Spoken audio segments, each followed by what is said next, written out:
Good morning. It is 5 a.m. Monday here in Manila. I'm Raine Musngi with your first look at the news. Mexican Juan Manuel Marquez ended Pacquiao's quest for another victory, sending the 8th Division champ Manny Pacquiao knocked out cold on the canvas at the 6th round. Their fourth meeting in the ring was not what Filipinos all over the world expected. Well, Pacquiao's wife Jinky broke down after seeing her husband fall face flat to the canvas. Jinky says she feared for Manny's condition, but in an interview on The Buzz, Jinky said she was relieved when Manny was declared out of danger. Jinky said if she could decide for Manny, she would want him to retire from boxing.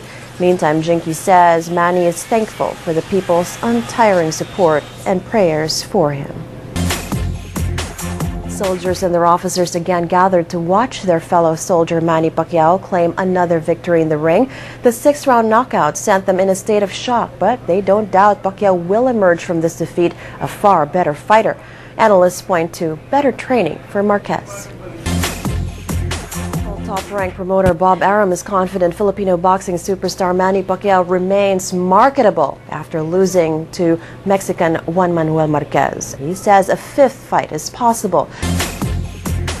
Division world champion Marquez calls his victory against Filipino boxing great Manny Pacquiao a revolution, which he offered to Mexicans everywhere.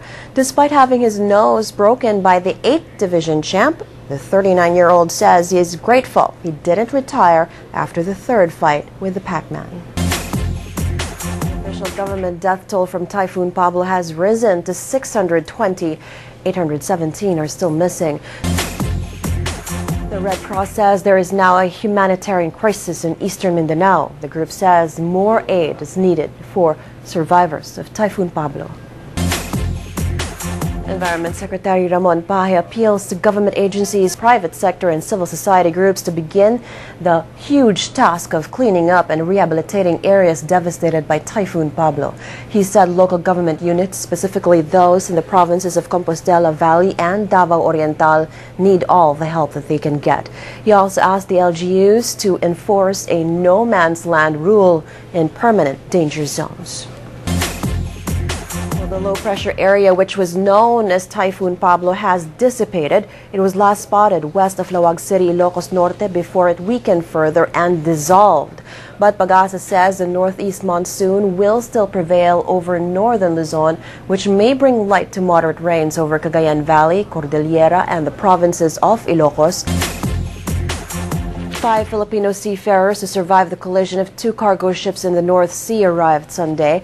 Families and relatives were emotional welcoming them. The Philippine government, meantime, is also exerting efforts for the immediate repatriation of the remains of 2 Filipinos who died in Wednesday's tragedy.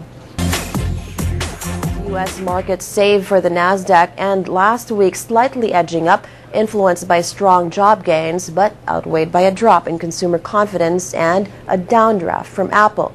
European indices also finished the week mixed. Here at home, the Philippine Stock Exchange Index has had a good run for the past 2 weeks. For this week, stock analysts advise caution for investors. AB Capital Securities tells the Business Mirror this week may be a period of rest or consolidation for the main index.